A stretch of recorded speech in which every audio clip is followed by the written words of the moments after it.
Assalamualaikum warahmatullahi wabarakatuh. Perkenalkan, nama saya Ridwan Kurniawan, mahasiswa program studi manajemen Universitas Saber Asia. Di video kali ini saya akan mempresentasikan terkait dengan bisnis digital. Baik, langsung saja kita mulai. Untuk yang pertama, terkait dengan pengertian bisnis digital. Transformasi digital menuntut perusahaan untuk beralih dari bisnis konvensional ke bisnis berbasis teknologi.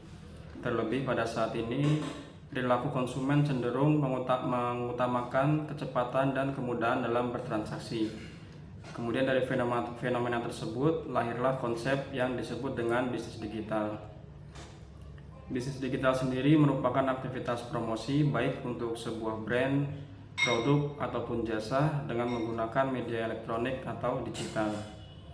Bisnis digital menawarkan jangkauan pasar yang lebih luas, biaya operasional yang lebih rendah, serta meningkatkan terciptanya inovasi di bidang digital. Kemudian, apa perbedaan bisnis digital dengan bisnis konvensional? Yang pertama, dilihat dari media operasionalnya. Pada bisnis digital, media operasional digunakan adalah internet, website, aplikasi, marketplace, dan media sosial. Kemudian pada bisnis konvensional, untuk media operasionalnya masih menggunakan toko fisik. Kemudian untuk yang kedua, pada jangkauan pasarnya. Bisnis digital jangkauan pasarnya lebih luas, bahkan bisa menembus pasar global. Sedangkan pada bisnis konvensional, jangkauan pasarnya hanya terbatas pada di mana lokasi toko fisik tersebut berada. Kemudian untuk biaya operasionalnya.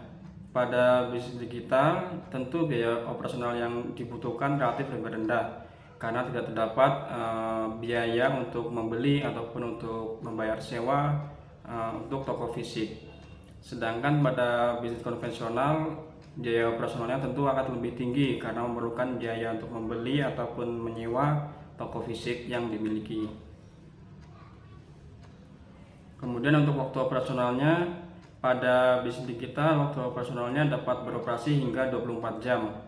Sedangkan pada bisnis konvensional hanya beroperasi sesuai dengan jam operasional toko fisik. Kemudian untuk interaksi konsumen, bisnis digital menawarkan kemudahan dengan berinteraksi melalui media sosial.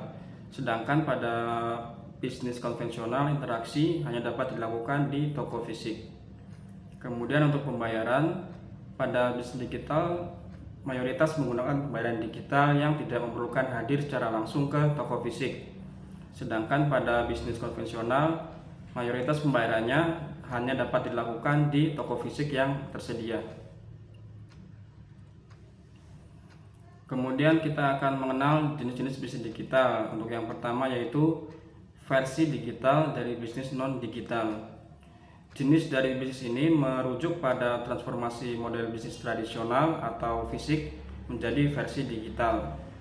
Produk atau layanan yang awalnya ditawarkan secara langsung melalui toko fisik, kini dipindahkan ke platform digital untuk dijual atau disediakan secara online.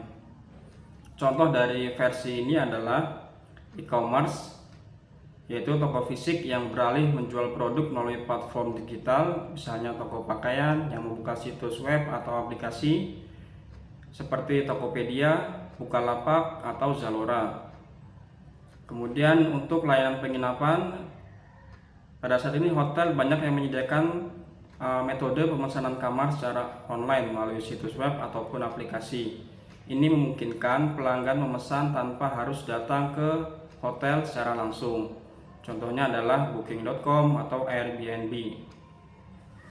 Ciri-ciri dari jenis bisnis ini adalah yang pertama, transformasi dari offline ke online. Kemudian yang kedua, layanan atau produknya itu tetap sama, hanya dipindahkan saja ke media digital. Kemudian yang ketiga, memanfaatkan platform digital untuk menjangkau lebih banyak konsumen. Kemudian yang kedua, fasilitator digital dari bisnis non-digital.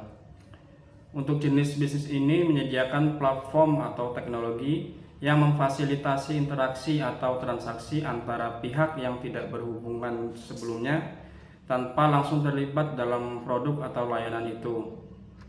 Bisnis ini bertindak sebagai perantara, menghubungkan penjual dengan pembeli atau penyedia layanan dengan konsumen, namun mereka tidak menciptakan atau menjual produknya secara langsung. Contoh dari jenis ini adalah marketplace. Platform seperti Tokopedia, Bukalapak, atau Shopee menyediakan ruang bagi penjual dan pembeli untuk bertransaksi tanpa harus bertemu. Kemudian yang kedua, platform layanan freelance, Upwork atau Fiverr, yang menghubungkan pekerja lepas dengan klien yang membutuhkan jasa mereka. Kemudian untuk ciri-ciri dari jenis ini, yang pertama, tidak memproduksi barang atau jasa secara langsung.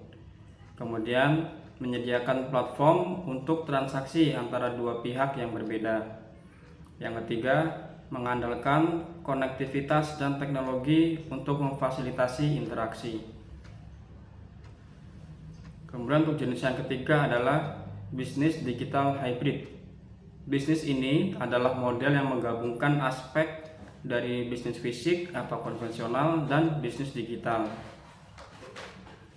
Untuk bisnis ini mengintegrasikan platform digital ke dalam operasional mereka, baik untuk mempermudah proses bisnis ataupun untuk memberikan layanan tambahan kepada pelanggan.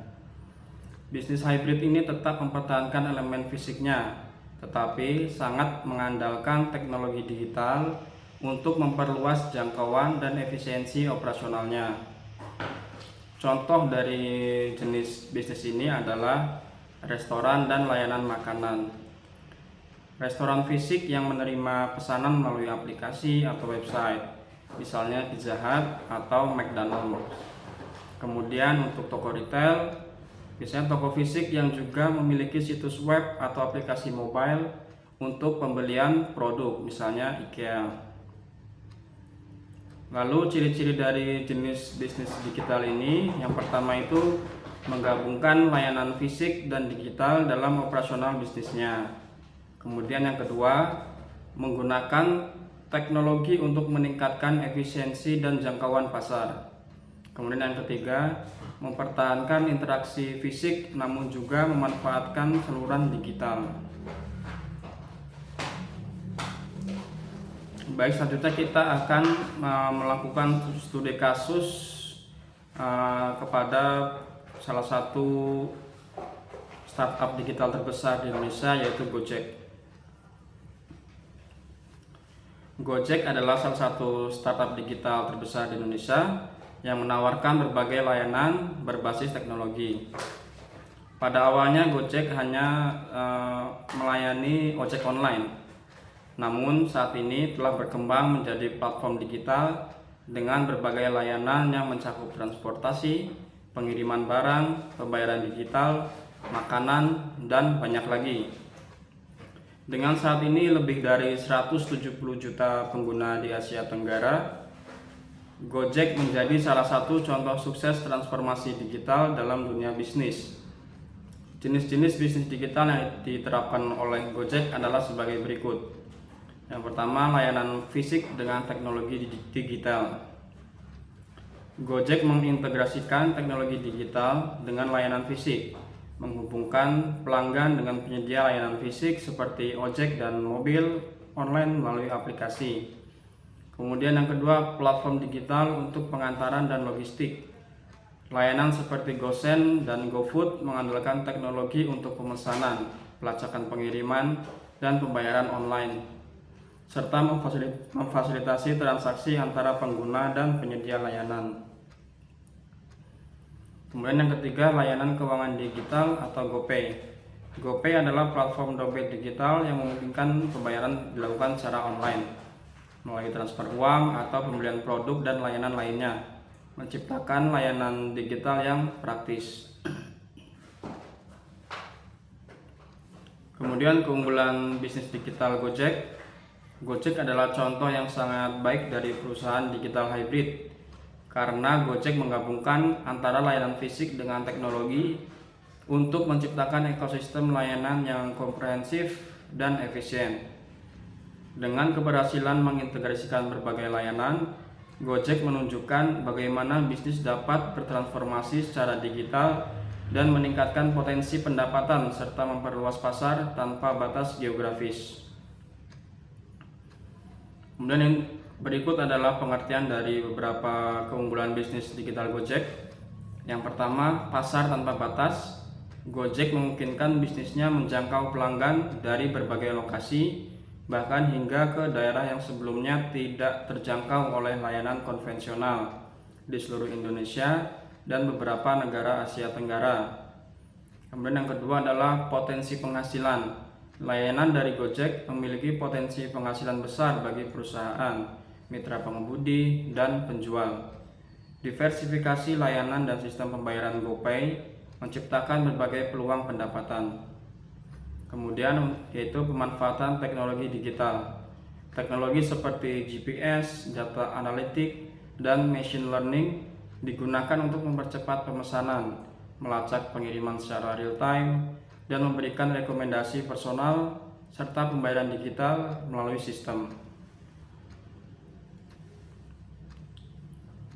Kemudian transformasi digital dan usulan pengembangan untuk Gojek. Gojek telah berhasil melakukan transformasi digital dalam skala besar, dari layanan yang tadinya hanya ojek online menjadi platform digital multiguna. Integrasi teknologi dalam proses bisnis dan pengenalan pembayaran digital melalui GoPay telah menjadi pilar utama dari keberhasilan tersebut. Lalu untuk transformasi digital yang telah dilakukan oleh Gojek adalah dari fisik ke digital. Dari yang tadinya hanya ojek online ke berbagai layanan digital seperti GoFood, GoSend, GoPay, dan juga GoTix. Kemudian integrasi teknologi, memanfaatkan cloud computing, AI, dan big data untuk efisiensi operasional, analisis pasar, dan personalisasi layanan. Kemudian pembayaran digital. GoPay saat ini menjadi dompet digital unggulan yang menghubungkan pengguna dengan berbagai layanan untuk mempermudah transaksi. Lalu usulan pengembangan bagi Gojek, yang pertama adalah layanan AI dan Big Data. Gojek dapat meningkatkan prediksi dan personalisasi untuk pengalaman yang lebih relevan dan layanan yang lebih tepat sasaran. Kemudian yang kedua adalah ekspansi keuangan digital. GoPay dapat dikembangkan lagi dengan fitur pinjaman mikro, asuransi, atau investasi untuk memperkuat posisi di ekosistem keuangan digital. Kemudian integrasi blockchain, jelajahi blockchain untuk meningkatkan keamanan transaksi dan transparansi pembayaran, termasuk sistem berbasis cryptocurrency. Baik, demikian presentasi yang dapat saya sampaikan. Kurang lebihnya mohon maaf. Wassalamualaikum warahmatullahi wabarakatuh.